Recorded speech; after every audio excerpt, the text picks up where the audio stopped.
자, 우리 3DS 주주님들 반갑습니다. 원프로입니다. 자, 일단 오늘 시장이 전반적으로 좀 되게 많이 시끄럽긴 했는데 우리 3DS에게만큼은 정말 아무런 일도 없는 그런 평온한 하루였어요. 한 가지 우리 주주님들이 단기적으로 조금 집중해서 지켜보셔야 하는 부분이, 제가 이전 영상들에서 지속적으로 말씀드렸던 직전에 있는 고점을 한 번이라도 높일 수 있냐, 저점을 만든 고점을 한 번이라도 높이면서 이렇게 내려오는 하락 추세를 돌파하는 형태를 만들어주는지, 그거에 대한 체크가 필요하다라고 했는데, 현재 오늘 만들어진 고점이 21만 6천 원을 찍었고, 이전의 저점 같은 경우에는 마찬가지로 21만 6천 원 선이면서 지금 동일한 고점을 형성을 하고 있죠. 그래서 아직까지는 직전 고점에 대한 이렇게 저항을 받아서 이렇게 내려가고 있는 상황인데, 그래도 긍정적인 부분은 이러한 상승 추세가 유지가 되면서 직전 고점에 대한 도전을 했다라는 거에 의의를 둘 수 있겠고, 우리가 궁극적으로는 여기서 이렇게 내려가더라도 이렇게 수렴한 형태를 예상하고 있었죠. 그러다 보니 이 부분에 대해서 조정이 좀 깊게 발생하지만 않고, 여기 있는 최저점인 18만 2천 원 선을 좀 지켜준다면 추후에는 이렇게 가까이 있는 고점은 그냥 가볍게 깨버리고 더 강한 업사이드를 보여줄 수 있는 이러한 흐름을 만들 수 있는 차트가 지금 진행되고 있다. 그래서 오늘 좀 혼란스러웠던 시장 상황에 비해 3DS가 굉장히 양호한 흐름을 보이고 있다, 이렇게 말씀을 드릴 수 있겠고, 그러면 우리가 뭔가 구체적으로 대응할 수 있는 이러한 흐름은 언제 만들어지는 거냐, 어떤 기준을 가지고 어떤 모양의 차트가 형성됐을 때 우리가 좀 더 적극적으로 대응을 할 수 있는지, 이 부분에 대해서 제가 앞으로 차차 말씀을 드려볼 텐데, 우리 3DS 주주님들의 성공적인 투자 방향성과 직관된 그러한 중요한 내용이기 때문에, 그런 내용들은 저희 원프로 채널에 대해서 구독과 좋아요를 한번 눌러주시면서 제가 영상 말미에 어떻게 우리 주주님들이 대응을 하시면 좋은지 구체적으로 말씀을 드려볼 테니까 오늘 영상 꼭 끝까지 시청하시면서 제가 드린 인사이트들 많이 받아가시길 바랍니다. 일단 간략하게 조금 짚고 넘어가고 싶은 부분이, 제가 이전 영상에서 말씀드렸던 한성숙 총리가 이제 정식 총리로 부임을 하고 이제 업무를 새롭게 시작을 했어요. 그래서 한성숙 총리가 앞으로 진행하게 되는 그러한 국가적인 사업이 우리 3DS와 직접적으로 연관이 있기 때문에 좀 간략하게 얘기를 좀 짚고 넘어가자면, 일단 기업인 출신단께 굉장히 좀 혁신적인 그런 사고방식을 가지고 있거든요. 그래서 지금 정부가 추진하고 있는 그런 AI 대전환에 대해서 가장 적극적으로 정책을 추진할 만한 그러한 인물로 보이고 있고, 국민들이 일상에서 즉각 체험할 수 있는 그런 공공 AI 서비스를 신속하게 선보이겠다고, 그리고 혁신의 걸림돌이 되는 그런 규제가 있다면 합리적으로 개선하고 빠르게 움직이겠다는 그러한 의지를 보여줬기 때문에, 이게 우리가 3DS가 조금 더 펀더멘탈적으로 긍정적인 요소가 추가되는 그러한 인사라고 볼 수 있겠어요. 일단 오늘 뭔가 개별적인 뉴스는 없고 차트도 굉장히 조용했기 때문에 좀 다른 요소를 봐야겠죠. 자, 그래서 오늘은 사실 시장 이야기를 좀 안 할 수가 없죠. 지금 전반적으로 시장이 코스피가 먼저 매도 사이트카가 걸린 뒤에 코스닥도 따라가면서 매도 사이트카가 걸리고 있는데, 두 지수 모두가 굉장히 지금 중요한 저점 유동성을 좀 눈앞에 두고 있기 때문에 여기에서의 지지 여부가 굉장히 중요해요. 특히나 코스닥 같은 경우에는 계속 이렇게 내려오다가 처음으로 이제 고점을 넘기는 이러한 형태가 발생을 했기 때문에, 이 저점인 838포인트를 좀 지켜줘야지만 앞서 이렇게 발생했던 상승이 좀 유의미하게 계속 진행이 되면서 이러한 형태의 반등장이 이렇게 계속 진행될 수 있는 그러한 차트가 만들어지려면은 가급적 838포인트를 좀 지켜주면서 다시 한번 1000포인트 쪽을 좀 상회하는 이런 움직임을 만들어줘야 뭔가 전반적인 시장 분위기가 조금은 더 강세적인 상황으로 전환될 수 있기 때문에, 코스닥 쪽에서 수급이 조금 골고루 쏠리기 위해선 이쪽에 대한 방어가 필요하다, 저점을 좀 지켜줄 필요가 있겠고, 코스피 같은 경우에는 앞서 코스닥이 저점을 만든 그 위치가 대략적으로 6월 말이기 때문에 지금 코스피가 형성하고 있는 대략적으로 7,500선에 있는 이러한 저점은 사실 6월 11일에 만들어졌거든요. 6월 중순쯤에. 그래서 좀 기간적인 차이가 있지만, 지금 이렇게 가격적인 조정이 발생을 하면서 두 지수 모두가 각각 다 반발 매수세가 이렇게 나올 수 있는, 기술적인 그런 매수세가 나올 수 있는 자리에 도달했기 때문에 여기에서는 어느 정도 약세적인 분위기를 그럼 방어하는 모습이 좀 나오지 않을까, 이렇게 기대를 할 수 있겠고, 대략적으로 지금 2주 동안 이렇게 내려오는 과정에서 코스피에서 발생한 외국인 매도세가 굉장히 많은데, 특히 이번 상반기 기간 동안 코스피에서 외인 자금만 150조가 나갔는데, 같은 기간 동안 동시에 일본의 니케이 같은 경우에는 상반기에만 100조가 순매수가 들어오면서 니케이 역사상 최대치의 외인 자금이 유입되고 있는 상황입니다. 이것만 놓고 봤을 때는 지금 한국 시장에서 돈을 다 빼서 일본으로 그냥 다 도망을 갔다, 이렇게 판단할 수도 있겠지만, 현재 진행되고 있는 이런 반도체의 사이클적인 부분을 좀 이해하실 필요가 있는 게, 한국 같은 경우에는 상반기에 이렇게 상승 사이클을 주도했던 섹터가 아무래도 반도체죠. 그래서 반도체에 대한 매출이 굉장히 크게 나왔는데, 한국에서 판매되는 반도체는 그냥 바로 꽂아서 사용할 수 있는 그런 완제품을 판매하는 시장이고, 일본 같은 경우에는 지금 외인들이 일본에서 가장 많이 매수하고 있는 그러한 종목이 반도체 소부장 관련된 섹터들입니다. 이게 일본은 아무래도 국가 특성상 장인 정신이 좀 남아있는 그런 문화적인 특징이 있기 때문에, 특히나 인프라적으로 관련된 산업에서 일본 쪽의 기술력을 좀 우수하게 보고 외국인들이 한국에서 자금을 빼서 일본 반도체 소부장 쪽으로 투자하는 그러한 현금 흐름이 나타나고 있습니다. 그래서 이 부분이 사실 반도체 사이클적인 측면으로 봤을 때는 여전히 AI에 대한 그러한 수요가 남아있고, 공급 부족 현상이 앞으로도 계속 진행 진행될 거라고 여러 증권가들이 예상하고 있기 때문에 이러한 현금 흐름이 한국 시장에 뭔가 부정적인 소식이 있어서가 아니라 뭐 리밸런싱적인 측면도 있고 그리고 차익 실현적인 성격도 있겠죠. 코스피가 100% 오를 동안 니케이가 40%도 못 올랐기 때문에 생길 수 있는 수익은 확정 지으면서 또 다른 투자금을 AI 인프라적인 요소에 투자를 한 거지 이게 뭔가 한국 증시를 부정적으로 보고 있는 그러한 시각은 아니라고 판단됩니다. 그래서 오늘 양 증시가 매도 사이드카가 걸린 부분에 있어서는 조금 아쉬운 부분이 있지만 시장이 그나마 다행인 건 이렇게 내려오는 와중에 반도체만 좀 내려가고 있거든요. 나머지 섹터들은 좀 나름대로 가격 방어를 잘 해주고 있기 때문에 이제까지와는 조금 다른 형태의 하락세가 진행되고 있다. 특히 6월에는 여러 가지 요소가 있었죠. 상반기나 2분기를 마감하는 그런 매도세가 나왔기 때문에 시장의 전반적인 매도가 쏟아졌는데 적어도 오늘은 다른 종목들이 좀 가격 방어를 잘 해주는 동안 반도체 위주로 많이 빠지면서 그나마 시장에서 들리는 곡소리가 그렇게 크지 않은 것 같습니다. 그렇다면 지금 반도체가 왜 빠지고 있냐 이 부분에 대해서 우리 주주님들에게 좀 말씀을 드려보고 싶은데 어제 야간에 메타, 페이스북이죠. 얘네들이 AI 사업을 새롭게 발표를 하면서 본인들이 보유하고 있는 데이터 센터에 대해서 렌탈을 하겠다 이런 발표를 하면서 메타 주가는 급등을 했지만 이게 반대로 반도체 시장에서는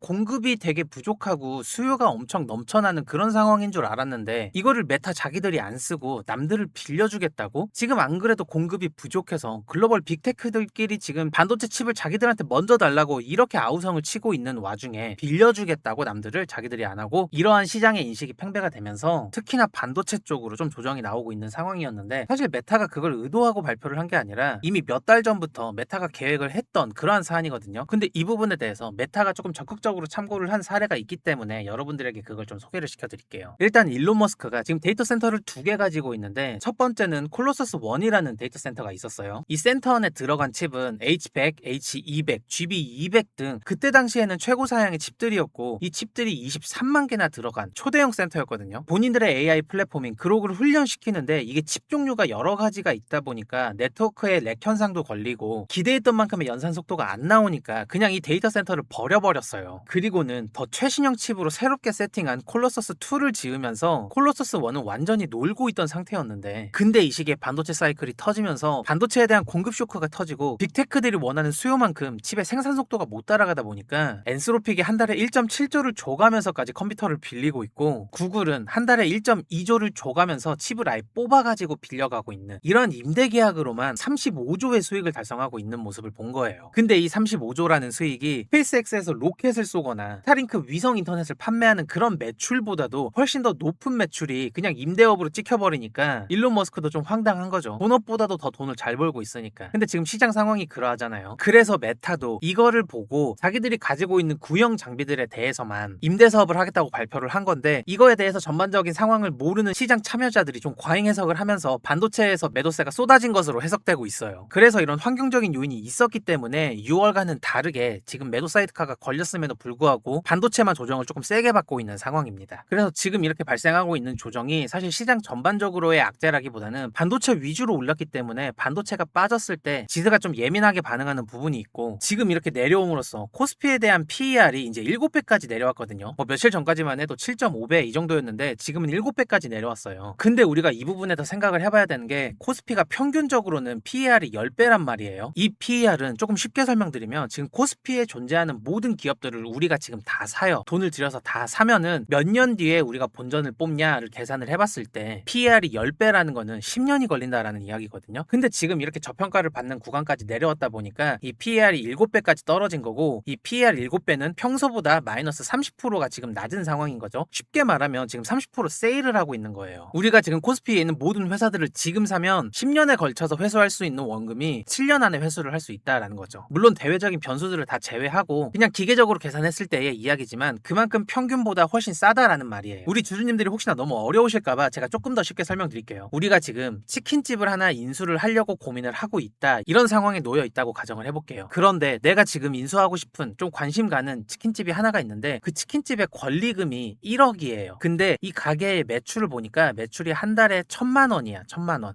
그러면은 여기에서 PER이 몇이에요? 몇 배예요? 1,000만 원을 벌어서 1억만큼 회수를 하려면 10달이 걸리겠죠? 그러면 이게 PER이 10배예요. 그런데 지금 이 치킨집 사장이 자기가 급한 사정이 있어가지고 가게를 파는 건데 기존에 1억이 아니라 이거를 7천만 원에 판대. 그러면은 우리가 여기에서 7천만 원을 뽑으려면 이게 10배가 아니라 7배로 줄어드는 거잖아요. 이러면은 완전 개이득이잖아. 근데 이 치킨집 사장님이 지금 가게를 팔려고 하는 시기가 당장 다음 달에 월드컵 있고 그 다다음 다음 달에 하계올림픽 있고 뭐 3개월 뒤에 아시안게임이 있고 그 다음은 휴가철 피크고 막 이런 대외적인 이슈가 있어서 매출이 굉장히 올라갈 수밖에 없는 그러한 상황들이 눈앞에 보이는데 근데 7천만 원에 팔겠대요. 그러면은 이거를 우리가 안 살 수가 있을까요? 너무나도 매력적인 가격인데 안 살 수가 있을까? 너무나도 환경적으로 매력적인데 우리가 이걸 안 살 수가 있을까요? 치킨집을 하고 싶어서 가게를 알아보던 와중에 말이에요. 이거를 우리가 지금 상황에 대입을 해봤을 때 우리가 여기에서 내려왔을 때 이 저점까지 조정이 내려오면은 충분히 사볼만 하다. 제가 여러 영상에서 말씀드렸죠. 7.400선까지 붙고 여기에서 리스크 관리를 하면서 가격이 이렇게 내려오면은 충분히 담아볼만 하다. 근데 여기에서 담아낼 수 있는 종목들은 거시적인 부분들도 같이 체크를 해봐야겠지만 지금 당연히 반도체나 AI에 대한 사이클이 진행이 되고 있기 때문에 그쪽 관련된 종목을 사는 게 유리하지 않겠냐. 근데 거시적으로 지금 국가에서 정부에서도 그리고 기업들 특히 삼전닉스죠. 국가적으로 인프라 사업에 지금 투자 자금을 굉장히 크게 쏟겠다라고 지금 발표를 한 상황인데 우리가 다른 거를 사는 것보다 AI랑 관련된 그러한 종목들을 담을 수 있는 기회가 왔다라고 보는 거죠. 그래서 저는 객관적으로 순환매가 발생이 한다고 하더라도 뭐 여러 가지 종목들로 다 다양하게 돌아가는 게 아니라 AI 테마랑 관련된 그러한 섹터로 돈이 좀 흘러갈 가능성이 높다라고 보고 있고 그게 우리 3DS가 지금 잘 버티고 있는 이유입니다. 자, 그래서 우리 3DS 차트를 좀 개별적으로 다시 봤을 때 이렇게 일본 기준으로 121선을 좀 지지를 해주면서 여기에서 좀 주가가 오랫동안 머물고 있죠. 우리가 계속 기대를 했던 부분이 여기에서 머무는 시간이 길어지면 길어질수록 그리고 거래량이 줄어들면 줄어들수록 관심도가 떨어지고 그러면은 세력들이 조금 더 편하게 매집을 할 수 있는 여유를 가지면서 매집이 완료했을 때 이거에 대한 되돌림이 나오면은 최소 이거에 대한 되돌림 혹은 정말 욕심을 부려봤을 때 이 하락분에 대한 전체적인 되돌림이 나올 수 있고 이게 사이클적인 측면에서 뭔가 거시적인 도움까지 받는다 하면 이러한 최고점을 돌파하면서 추가적인 업사이드를 기대할 수 있는 그러한 흐름이 충분히 발생할 수 있기 때문에 여기에서 진행되는 이러한 매집 기간이 사실 우리에게 굉장히 지루한 시간이 아니라 앞으로 우리가 충분히 기대를 해볼 수 있는 그러한 구조라고 제가 우리 3DS 주주님들에게 계속 반복해서 말씀을 드렸었죠. 그리고 지금 3DS가 다른 종목에 비해 굉장히 잘 버티고 있거든요. 그래서 여기에서 머무는 시간을 우리가 너무 나쁘게 볼 필요도 없이 펀더멘탈들이 계속 이렇게 쌓이고 있기 때문에 그리고 뭔가 구조적으로 환경적으로 상황들이 충분히 기대할 수 있는 그러한 상황들이 복합적으로 만들어지고 있기 때문에 우리가 실망할 필요가 없다. 지금 여기에서 잘 머물러 주고 있는 것만으로도 굉장히 기특한 형태다. 이렇게 긍정적으로 생각하시면서 조금 더 차분하게 인내심을 가지고 기다려 보시는 게 좋겠습니다. 우리 주주님들 아시겠죠? 그리고 제가 우리 3DS 주주님들에게 조금이라도 더 도움이 되고 싶어서 시장 전반적에 대한 분석도 하면서 여러 가지 인사이트들을 지속적으로 나눠드리고 있는데 저희 원프로 채널에 대해서 구독과 좋아요를 너무 안 눌러주시는 것 같아요. 제가 매 영상에서 말씀드리듯 저도 3DS 주주고 다른 3DS 주주님들이 제 영상을 통해서 조금 더 많이 뭉치고 결집해서 뭔가 하나의 방향성을 만들어 나가는데 조금이나마 일조할 수 있는 그런 커뮤니티를 좀 만들고 싶거든요. 만약에 우리가 여기에서 이렇게 동시에 다 매입을 했어. 그러면 진입 금액이나 평단이나 개개인의 상황들은 조금 다를 수 있어요. 이 자리에 왔을 때 우리가 차트적인 요소도 때문에 여기서 일부 덜어냈으면 좋겠다. 아니다. 덜어내지 말고 좀 들고 가봤으면 좋겠다. 이런 의견들을 제가 제시를 했을 때 이런 부분들이 조금 더 긍정적으로 작용을 해서 여기에 있는 매물대를 그냥 씹어버리고 이렇게 같이 날아갈 때 우리가 여기에서 같이 홀딩하면서 조금 더 수익을 극대화시킬 수 있는 그러한 상황들을 조금 함께 만들어갈 수 있었으면 좋겠거든요. 뭐 그렇다고 제가 돈 받고 리딩을 하겠다는 게 아니라 그냥 저도 성공적인 투자를 하고 싶고 제가 투자를 하는 과정에서 우리 주주님들도 여러 가지 정보들을 좀 같이 얻어가시면 좋으니까 그래서 제가 우리 주주님들에게 원하는 거는 이런 구독과 좋아요 하나일 뿐인데 너무 안 눌러주시면 제가 서운하죠. 안 그렇습니까 주주님들? 그러니까 오늘 영상 마무리되는 시점에서 구독과 좋아요 잊지 말고 한 번씩 꼭 눌러주시고요. 앞으로도 우리 주주님들이 3DS를 투자하거나 홀딩하는 데에 있어서 제가 정말 도움이 되는 정보들 그리고 허투루 흘려버릴 수 없는 그런 양질의 정보들을 항상 제공을 해드릴 테니까 제가 드리는 이런 인사이트들이 조금이라도 우리 주주님들에게 도움이 되셨다면 구독과 좋아요 항상 꼭 눌러주시면 감사하겠습니다. 아시겠죠? 그럼 저는 내일 또 다른 3DS 소식을 가지고 우리 주주님들께 인사드릴게요. 영상 끝까지 시청해주셔서 감사합니다. 원프로였습니다.